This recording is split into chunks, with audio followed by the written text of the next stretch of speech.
and we found how the machine, I want to call it the machine. I know it sounds conspiracy theory, how the machine operates.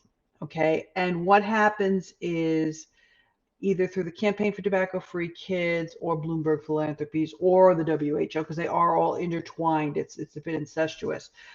They will go to a country that they feel is that's on their target list. And there is a target list, and it's mostly low and middle income countries.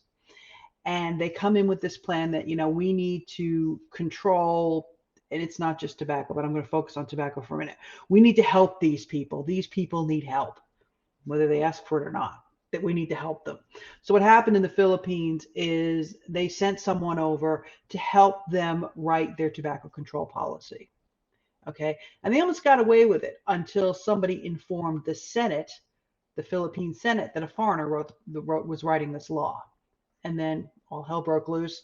And we saw what happened in the Philippines, that those people were, we're not going to have that. And they rewrote the law, and they regulated vaping. Now, Philippines was my first experience with it, but then afterwards we found out the same thing was happening in Pakistan.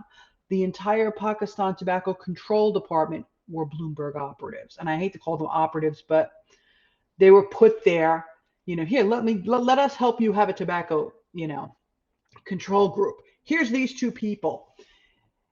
And it kind of snowballed from there. We found out about how in Mexico, a Bloomberg lawyer wrote the law for the ban there.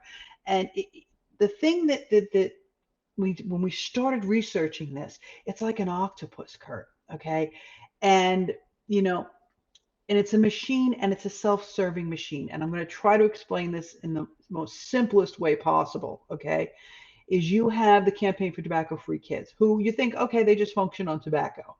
But no, they're involved in all these other different things like healthy cities and protecting cultures, and they've gone global.